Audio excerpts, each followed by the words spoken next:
জিয়া পরিবার যদি থাকে তাহলে বাংলাদেশ নিরাপদ থাকবে। বাংলাদেশে তিনি শুধু প্রথম মহিলা প্রধানমন্ত্রী ছিলেন তা নয়, উনি নারী জাগরণের অগ্রদূত ছিলেন।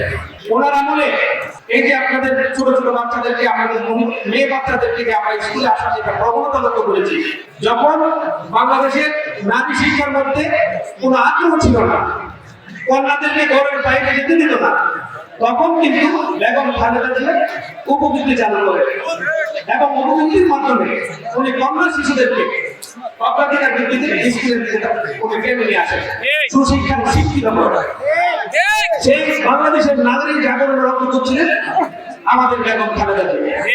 এই যে আমাদের মা এত কষ্ট করেছে, মজবুত ছিলেন, এত নির্যাতনের শিকার হয়েছে, এত কষ্ট করেছে, ওনার পরিবার বলতে নিজেও ছিল না, আমরা ছাড়া কি কিছু ছিল?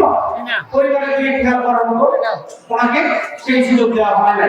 ওনাদেরকে ঢুকে ঢুকে ওনাকে নির্যাতন করে ওনাকে আস্তে আস্তে মৃত্যু করে দেওয়া হয়েছে, ফেলে দেওয়া হয়েছিল। আমাদের মায়ের আমি মনে করি হয়তো 80 বছর পেয়েছে, কিন্তু ওনাদের হায়াত দায়ী উনি দুনিয়া থেকে বিদায় হয়ে গিয়েছেন।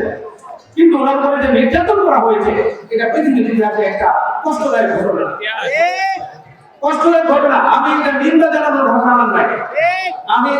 আমি বলবো আমাদের মায়ের এই সুখকে শক্তিতে রূপান্তরিত করে আগামী দিনের আমাদের যে প্রিয় নেতা, যিনি বাংলাদেশ জাতীয়তাবাদী দলের চেয়ারম্যান হিসেবে দায়িত্ব নিয়েছেন, জননেতা তারেক রহমানকে আমরা এই সুখকে শক্তিতে রূপান্তরিত করে উনি যেন বাংলাদেশকে সুশোভিত করতে পারেন, বাংলাদেশকে অর্থনৈতিকভাবে সমৃদ্ধশালী করতে পারেন, বাংলাদেশের স্বাধীনতা এবং সার্বভৌমত্বকে উনি যেন সুরক্ষিত করতে পারেন। আসুন আমরা এই পরিবারের জন্য দোয়া করি। জিয়া পরিবার আপনার আমার সবার আস্থার জায়গা।